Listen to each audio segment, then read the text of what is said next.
Tibet సరిహద్దు ప్రాంతాన్ని ఆకస్మిక వరదలు ముంచెత్తడంతో భారీ ప్రాణ ఆస్తి నష్టం సంభవించింది. భోటే కోషి నదిలో ఒక్కసారిగా వరద ఉధృతి పెరగడంతో రసువా జిల్లా అతలాకుతలమైంది. తిమురే, స్నాప్రో బేసి ప్రాంతాల్లో వరద నీరు ఒక్కసారిగా దూసుకురావడంతో వాహనాలు, సరుకులు, నిర్మాణాలు కొట్టుకుపోయాయి. సరిహద్దు ప్రాంతంలోని గ్రామాలు, పలు ప్రాజెక్టు ప్రాంతాలు తీవ్రంగా దెబ్బతిన్నాయి. ఈ విపత్తులో ఇప్పటి వరకు కనీసం 165 మంది మరణించారు. మరోవైపు 800 మందికి పైగా ఆచూకీ తెలియకుండా పోయింది. గల్లంతైన వారి సంఖ్య అధికారులు వేర్వేరు లెక్కలు వెల్లడిస్తున్నారు. సహాయక చర్యలు కొనసాగుతున్న నేపథ్యంలో మృతులు, గల్లంతైన వారి సంఖ్య మరింత పెరిగే అవకాశంగా ఉంది. Who may be stranded in Nepal, and has any foreign government approached India for assistance, and is India prepared to assist in evacuating third country national as part of its humanitarian operation? Chandrakala, Republic TV. My question is regarding what kind of assistance has been provided to the affected families by the Nepal government? Any kind of coordination happening? So on your question, I mean, what the government of Nepal chooses to do, it is for them to answer. Right now our focus is as to how we can extend a helping hand to our Indian nationals who are stranded there, and at the same time offer humanitarian support to the government of Nepal. Ashish, on your question, we understand that there are some foreign nationals who have also been impacted. Some foreign nationals may be of Indian origin. Some of them have reached out to us. So we'll see as and when situation arises, and if in the past we have helped foreign nationals also for their evacuation, and our approach is to give a helping hand. You would have seen in several of our missions in situations of humanitarian crisis, we have been the first responder, and we have been giving a helping hand not just to Indian nationals but other nationals also. Thank you very much, ladies and gentlemen. With that, we come to the close. We'll keep you updated.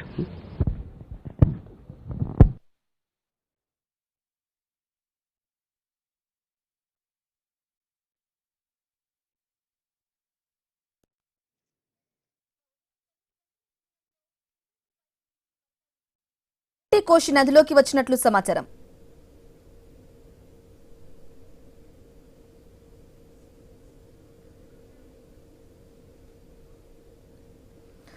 ఒక్కసారిగా పెరిగిన నీటి మట్టంతో నదీ పరివాహక ప్రాంతాల్లో భయానక పరిస్థితి నెలకొంది.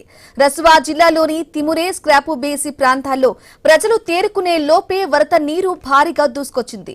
రోడ్లు, వంతెనలు, వాహనాలు, సరుకులు వరదలో కొట్టుకుపోయాయి. పలు ప్రాంతాలతో రాకపోకలు కూడా తీవ్రంగా దెబ్బతిన్నాయి. ఈ ఘటనతో భారతీయులో తీవ్ర ఆందోళన నెలకొంది.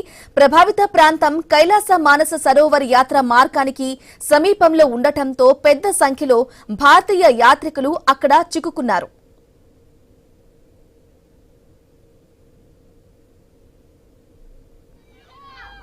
ఇక నేపాల్ విదేశాంగ మంత్రి శిషిర్ ఖనాల్ ప్రకారం దాదాపు 300 మంది భారతీయులు గల్లంతైనట్లు సమాచారం.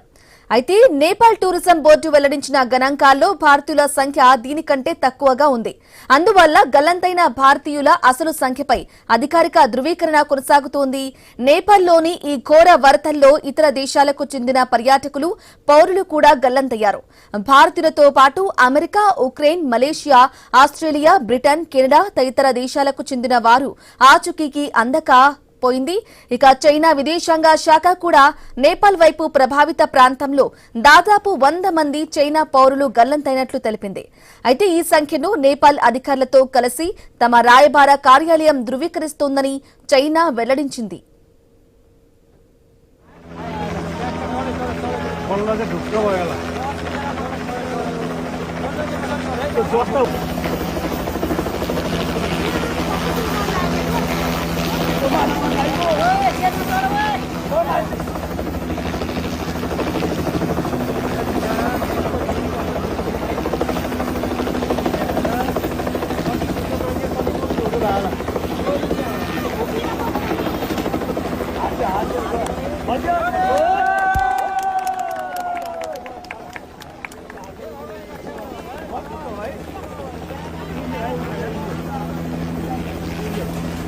आजु हामी यिनीहरूलाई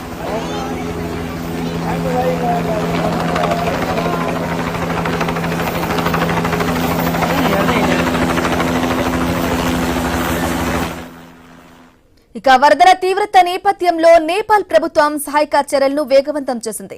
నేపాల్ సైన్యం, సాయుధ పోలీసు దళం, నేపాల్ పోలీసు సిబ్బందిని ప్రభావిత ప్రాంతాల్లో మోహరించారు. రెస్క్యూ ఆపరేషన్ కోసం 14 హెలికాప్టర్లను వినియోగిస్తున్నట్లు నేపాల్ సైన్యం తెలిపింది. వరదల్లో చిక్కుకున్న వారిని సురక్షిత ప్రాంతాలకు తరలించడంతో పాటు గల్లంతైన వారి కోసం గాలింపు చర్యలు కొనసాగుతున్నాయి. కొండ ప్రాంతం కావటం, రహదారులు దెబ్బతినడం, కొన్ని ప్రాంతాలకు చేరుకోవడం కష్టంగా మారటంతో సహాయక చర్యలకు సవాళ్లు ఎదురవుతున్నాయి. మరోవైపు గల్లంతైన వారి కుటుంబ సభ్యులు తమ వారి ఆచూకీ కోసం ఆందోళన చెందుతున్నారు.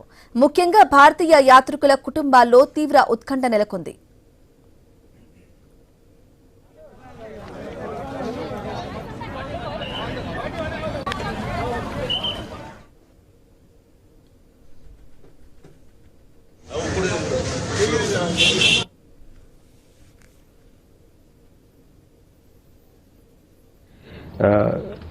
हमारे मंत्रालय में 24 घंटा चलने वाला हेल्पलाइन नंबर, एक कंट्रोल रूम यहाँ पर स्थापित किया गया है.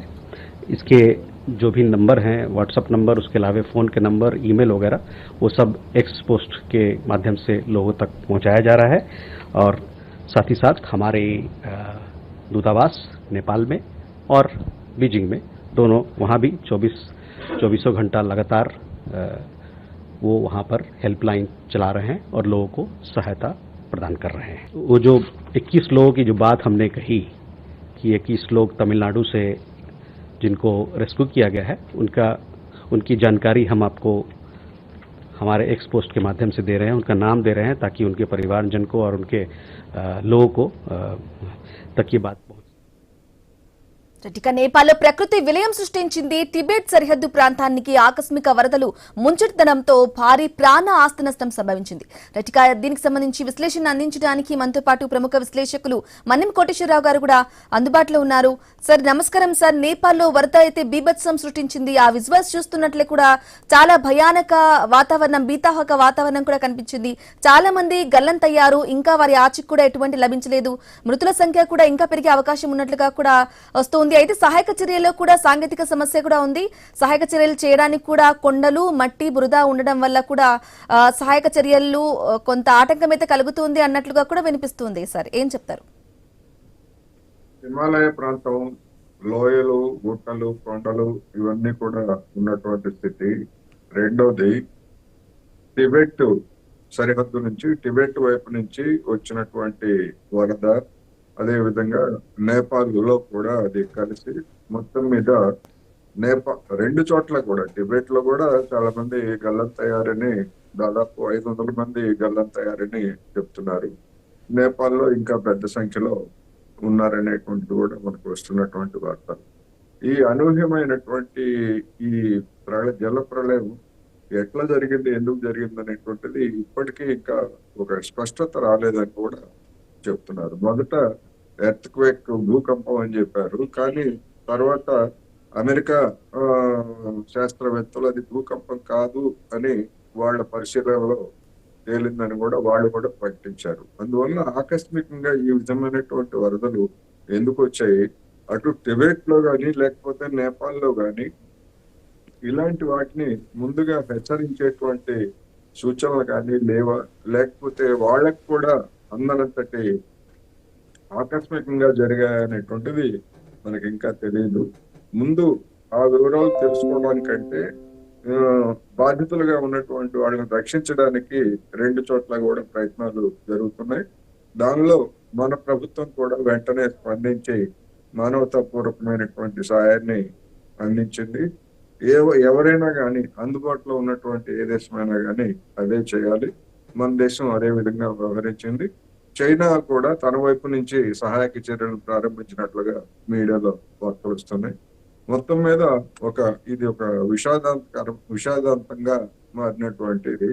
మానస సరోవరానికి వెళ్ళినటువంటి యాత్రికులు, వారితో పాటు నేపాల్ యాత్రకు వచ్చినటువంటి అమెరికా, అదేవిధంగా బ్రిటన్, ఆస్ట్రేలియా, కెనడా భారతీయ యాత్రికులందరూ కూడా ఎక్కువ మంది, దాదాపు 90% మంది బాధితుల్లో కూడా యాత్రికులే అని కూడా చెప్తున్నారు. ఇది చాలా విషాదకరమైనటువంటి ఉదాహరణ.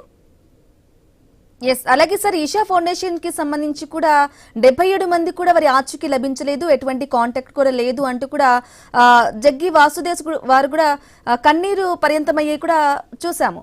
ఏంటంటారు, అసలు ఎలా చూడాలి?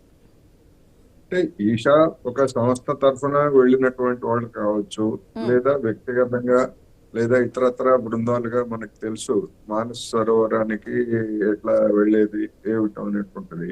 అందువల్ల ఒక బృందంగా వెళ్ళారు కనుక బహుశా వాళ్ళు పెద్ద సంఖ్యలో ఉన్న కారణంగా ఆ విధమైనటువంటి స్పందన అటువైపు నుంచి వచ్చింది. అలా కాకుండా అంటే ఏ సంస్థ తరఫున కాకుండా వ్యక్తిగతంగా బృందాలుగా ఒక టూరిస్ట్ ప్యాకేజీ లేకపోతే ఇతరత్ర ట్రావెల్స్ తరఫున వెళ్ళేటువంటి వాళ్ళకి ఆ విధమైనటువంటి గుర్తింపు ఉండదు. అందుకని ఈషా ఫౌండేషన్ అయినా లేకపోతే ఇతరులైనా కానీ తప్పిదమే, బాధితులే అనేటువంటిది కూడా మనం ఈ సందర్భంగా చెప్పుకోవచ్చు. అయితే కోటేశ్వరరావు గారు, నేపాల్ కి సంబంధించి విదేశాంగ మంత్రి ప్రకటించిన ప్రకారం దాదాపు 300 మంది భారతీయులు అయితే గల్లంతైనట్లు వారి దగ్గర సమాచారం ఉంది అంటూ కూడా ఇన్ఫర్మేషన్ ఇచ్చారు. అయితే నేపాల్ టూరిజం బోర్డు అయితే ఏం వెల్లడించిందంటే కేవలం భారతీయుల సంఖ్య 300 కంటే కూడా తక్కువగా ఉంది అన్నట్లుగా కూడా చెప్తున్నారు. అంటే వ్యత్యాసం చాలా అయితే ఉంటుంది, మరి కరెక్ట్ ఫిగర్ అయితే ఎక్కడా కూడా రావట్లేదు. చాలా మంది గల్లంతైన వారి కుటుంబాల్లో కూడా కొంత ఆందోళనకర పరిస్థితులు కూడా కనిపిస్తూ ఉన్నాయి. ఖచ్చితంగా. ఎందుకు అంటే ఇది ఆకస్మికంగా జరిగింది. నేపాల్ లో కావచ్చు, టిబెట్ లో కావచ్చు, అధికార యంత్రాంగం కూడా ఊహించినటువంటిది కాదు. అందుకని ఎవరు ఎక్కడ గల్లంతో అయ్యారు అంటే దాని అర్థం ఏంటంటే వాళ్ళు చిరునామా దొరకలేదు. ఎక్కడైనా వాళ్ళు సురక్షితమైనటువంటి ప్రాంతాల్లో ఉండి అక్కడి నుంచి సమాచారం పంపడానికి కూడా అవకాశం లేనటువంటి వాళ్ళు కూడా కావచ్చు, లేదా నిజంగానే వరదలో చిక్కినటువంటి ఇబ్బందుల్లో కావచ్చు. ఏమిటి అనేటువంటిది మనకి సహాయక చర్యలు మధ్యలో ఉన్నాయి కనుక ఇప్పటికిప్పుడు గల్లంతయ్యారు అంటే మరణించారని చెప్పలేము, అలాగని బతుకున్నారని కూడా మనం చెప్పడానికి లేదు. అందుకని ఏమైనా నిర్ధారించుకోవాల్సి ఉంది. సహాయక చర్యలు అనేటువంటి ఒక కొలిక్కి వచ్చిన తర్వాత మాత్రమే వాస్తవాలు తెలుస్తాయి. అనేక మంది తాము బతుకున్నట్టుగా ఎట్లా తప్పించుకున్నది ఏమిటనేటువంటి విషయాలను కూడా చెప్తున్నట్టుగా ఈ BBC కానీ లేకపోతే ఇతరత్ర విదేశాలకు చెందినటువంటి మీడియాలో కథనాలన్నీ కూడా వస్తున్నాయి. కానీ ఏమైనప్పటికీ వాళ్ళు ఊహించింది కాదు, అధికార యంత్రాంగం ఊహించింది కాదు, లేదు ఏ విదేశీ సంస్థ కానీ ఎవరు కానీ అంటే హిమాలయాలు ఆ పరిసరాలని పరిశీలిస్తూ నిత్యం కన్ను వేసి ఉంచేటువంటి శాస్త్రవేత్తలు కానీ లేకపోతే పరిశీలకులు కానీ వాళ్ళకు కూడా ఇది తట్టినటువంటి ప్రమాదం కాదు అనేది మనకు స్పష్టంగా కనిపిస్తా ఉంది. ఎస్ కోటేశ్వరరావు గారు, అయితే మీరు ఇంతకు ముందు చెప్పినట్లే కాకపోతే ఇది ప్రకృతి విపత్తు, ఆకస్మికంగా వచ్చినటువంటి ఒక భయానక భీతావహక పరిస్థితి, వరదలు కూడా మనం మాట్లాడుకున్నట్లయితే, కాకపోతే గవర్నమెంట్ కి సంబంధించి కూడా ముందస్తు చర్యలు తీసుకోలేదు, ముందస్తుగా కూడా ఇది ఊహించి పరివాహక ప్రాంతాల్లో ఉన్న వారిని కూడా తరలించే ప్రయత్నాలు కూడా జరగలేదు అనేది కూడా ఒక వాదనగా వినిపిస్తుంది. ఇప్పుడు హిమాలయాల్లో కానీ లేదా ఎక్కడైనా కానీ కొండ ప్రాంతాల్లో భారీ వర్షాలు పడుతూ వరదలు వచ్చేటువంటి సూచనలు వస్తే వెంటనే అక్కడ ఉన్నటువంటి డ్యాములు లేదా వాటిని గేట్లు ఎత్తేయడం లేకపోతే ఇలాంటివన్నీ కొన్ని చర్యలు తీసుకుంటారు. కానీ ఇది మంచు పెళ్ళలు లేకపోతే మొత్తంగా మంచు ఎట్లా విరిగిపడింది అది ఆకస్మికంగా ఈ పరిణామం ఎందుకు జరిగింది అనేటువంటిది ఇప్పటికిప్పుడు చెప్పలేనటువంటి స్థితి కనిపిస్తా ఉంది. ఎందుకంటే మంచు పడినా గానీ వెంటనే ఒకవేళ మంచు పడినా గానీ ఇంతగా ఫ్లాష్ ఫ్లడ్స్ ఈ విధంగా ఎట్లా వచ్చాయి అనేటువంటిది కూడా మనం ఆ దృశ్యాలను చూస్తే అంటే మనం సామాన్యులుగా మనం జర్నలిస్టులు అయినా కానీ అది అటువంటి పరిస్థితి ఎందుకు వచ్చింది అనేటువంటిది కూడా చెప్పలేనటువంటి స్థితి మనకు అర్థంగా ఉంటుంది వెంటనే. అందుకని దాన్ని పరిశీలించినటువంటి శాస్త్రవేత్తలు లేదా ఆ పరిసరాల మీద అధ్యయనం చేసినటువంటి వాళ్ళు చెప్పాల్సినటువంటిది ఆ దృశ్యాలు చూస్తే నిజంగా ఒక్కసారిగా దూసుకొచ్చేసి మొత్తం వాటర్ అది బిల్డింగ్ వంతెల్ని మొత్తం అది కూడా కొలాప్స్ చేసేసి అటువంటి పరిస్థితి ఆకస్మికంగా ఎట్లా సంభవించింది అనేది ఇప్పుడు మనకు వెల్లడి కావాల్సినటువంటి అంశం. ఎస్, మీరు చెప్పినట్లు ఆ దృశ్యాలు నిజంగా ఒళ్ళు గగురు పుడిచే దృశ్యాలు కూడా ఉన్నాయి. పరిగెత్తిన సందర్భాల్లో కూడా కనిపిస్తున్నాయి చాలా మంది, అయినప్పటికీ కూడా వారి ఎటు పోలేని పరిస్థితి, తప్పించుకోలేని పరిస్థితి, అంతలా దూసుకొచ్చాయి వరదలు కూడా. అయితే ఇండియాకి ఏదైనా ముప్పు ఉండే అవకాశం ఉంటుంది అంటారా కోటేశ్వరరావు గారు? ఇండియాకి ముప్పు అంటే ఇప్పుడు నేపాల్ నుంచి భారత్ లోకి వచ్చేటువంటి నదులు ఉన్నాయి, లేదా కొన్ని ప్రాంతాలు ఉన్నాయి. ఆ విధమైనటువంటి వరదలు మనకి వస్తాయి. అయితే నేపాల్లో జరిగినటువంటి నష్టం కానీ, లేకపోతే ఆ విధమైనటువంటి ఈ, స్థాయిలో మనకు వచ్చేటువంటి అవకాశాలు లేవు. ఎందుకంటే స్ప్రెడ్ అయిపోతాయి, ఎక్కడ వరదలు కూడా ఒకసారి స్ప్రెడ్ అయిపోతాయి. ఆ స్ప్రెడ్ అయిపోవడం ఒకటి. రెండోది, ఈ వెంటనే ఈ ప్రమాదం సంభవించిన వెంటనే మన ప్రభుత్వాలు కూడా, బీహార్ ప్రభుత్వం అలర్ట్ అయింది, అదేవిధంగా కేంద్ర ప్రభుత్వం కూడా అలర్ట్ అయింది కనుక అటువంటి అవకాశాలు ఉన్నటువంటి ప్రాంతాలన్నింటిలో ఉన్నటువంటి జనం కూడా సురక్షితమైనటువంటి ప్రాంతాలకి వెళ్ళిపోతారు. ఇప్పటి వరకు మన దేశంలో దీని యొక్క ప్రభావం ఎట్లా ఉందని కానీ, లేకపోతే ఎక్కడైనా ఏదైనా జరిగిందా అనేటువంటి వార్తలు అయితే మనకైతే లేవు. కానీ వరదలు వచ్చేటువంటి అవకాశం ఉంది. మట్టి బురద కొట్టుకు రావటం, మట్టి ఇవన్నీ కూడా వరదలు మన మన నదుల్లో కూడా వచ్చే అవకాశం ఉంది. మరి వాటన్నిటిని ఎలా అంటే కంట్రోల్ చేసుకోవాలంటారు? ఎలా కంట్రోల్ చేసుకోవడం అంటే, ఇప్పుడు ఉన్నటువంటి పరిస్థితుల్లో ఏదైనా డ్యాములు అట్లాంటివి ఏమన్నా ఉంటే వాటిని కిందికి వదలటం తప్ప, ఇప్పుడు నదుల్ని కంట్రోల్ చేసేటువంటిది ఆకస్మికంగా మనం అది అటువంటి యంత్రాంగం ఈ ప్రపంచంలో ఎక్కడా లేదు, ఏ దేశానికి కూడా లేదు.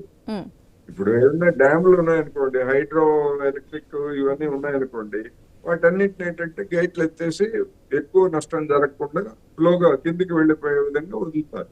అలా కాకుండా నిలవ ఉంచారనుకోండి, గేట్లు ఎత్తలేదు అనుకోండి, ఆ డ్యాములు కూడా మొత్తం కొట్టుకుపోతాయి. ఎలక్ట్రిక్ కేంద్రాలు, డ్యాములు కూడా ఇప్పుడు నేపాల్లో కూడా అదే విధంగా సాంకేతిక సమస్య చాలా ఉంది. అట్లాంటివన్నీ కూడా కొట్టుకుపోయాయని చెప్తున్నారు. అందుకని టైం, కనీసం మినిమం టైం ఉండాలి కదా తీసుకోవడానికి. అందుకని మన దేశంలో నాకు అర్థమైన మేరకు, అంటే మీడియాలో వచ్చిన వార్తలు లేకపోతే దాన్ని చూసిన అర్థమైన మేరకు అంత నష్టం జరిగేటువంటి అవకాశం అయితే లేదు. కొన్ని ప్రాంతాలకు వరదలు రావచ్చు, లేదా కొన్ని గ్రామాలు మునిగిపోవడం అటువంటివి జరగవచ్చు. కానీ ఈ విధమైనటువంటి ప్రాణ నష్టం లేకపోతే ఇటువంటి బాధాకరమైన, హృదయ విదారకమైనటువంటి దృశ్యాలు మన దేశంలో మనం చూస్తామని అనుకోకర్లేదు. అయితే కోటేశ్వర గారు, ఫైనల్ గా చెప్పండి, నేపాల్లో జరిగినటువంటి వరద బీభత్సానికి సంబంధించి వందలాది మంది గల్లంతయ్యారు, ఇంకా కొంతమంది ఆచూకీ కూడా ఎటువంటి ఆచూకీ లభించలేదు. అందులో ఇండియన్ వాళ్ళు కూడా చాలా మంది వేరే ప్రాంతాల నుంచి వచ్చిన వారు కూడా ఉన్నారు. ఏం చెప్తారు? ఇప్పుడు అంటే ఫ్లడ్స్ తగ్గిపోయిన తర్వాత, ఇప్పుడు వచ్చినటువంటి వరద లేకపోతే రాళ్ళు ఇవన్నీ కొట్టుకుపోయిన తర్వాత, ఆ వాటిల్లో చిక్కుకుపోయినటువంటి వాళ్ళని కనీసం మృతదేహాలను వెలికి తీయటం కూడా పెద్ద సమస్యగా మారేటువంటి అవకాశం కూడా కనిపిస్తా ఉంది. ఎందుకంటే అసలు ఎక్కడ ఉన్నారో లేదో తెలియదు, ఎక్కడ ఉన్నారని వెతుకుతారు, ఎక్కడున్నారని తీస్తారు అనేటువంటిది కూడా నిజంగా ఒక విషాదకరమైనటువంటి పరిస్థితి. అందుకని రెస్క్యూ ఆపరేషన్స్ ఎట్లా చేస్తున్నారు ఏంటి, లేదా ఇతర దేశాల్లో కానీ, లేదా గతంలో ఈ నేపాల్, టిబెట్ ఈ ప్రాంతాల్లో ఇటువంటి వరదలు వచ్చినప్పుడు ఏ విధమైనటువంటి సహాయక చర్యలు తీసుకొని బాధితులను కనుగొన్నారు ఏమిటనేటువంటిది వాళ్ళకి అనుభవాలు ఉంటాయి. ఆ అనుభవాలను బట్టి అయినా కానీ ఎక్కడైనా ఇట్లాంటి ఏమైనా ఉన్నాయా, స్థానికులు కావచ్చు, విదేశీయులు కావచ్చు, ఎవరిదైనా ప్రాణం ప్రాణమే. అందుకని దీని మీద ఒక స్పష్టత రావాలంటే మనకి ఇంకా కొన్ని గంటల టైం పడుతుంది అనేది మనం చెప్పుకోవచ్చు. Okay, right. మన్యం కోటేశ్వర గారు, థ్యాంక్ యూ అండి, లైవ్ లో జాయిన్ అయ్యి మీ ఒపీనియన్స్ తెలియజేసినందుకు.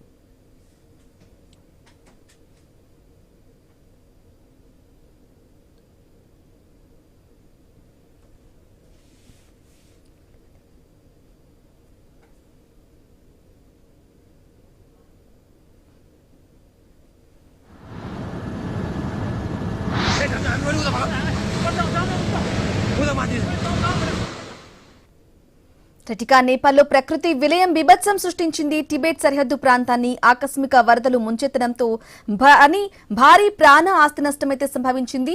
భోటికోషి నదిలో ఒక్కసారిగా వరద ఉధృతి పెరగడంతో రసువా జిల్లా అతలాకుతలమైంది. ఇక తిమురే, స్క్రాపు బేసి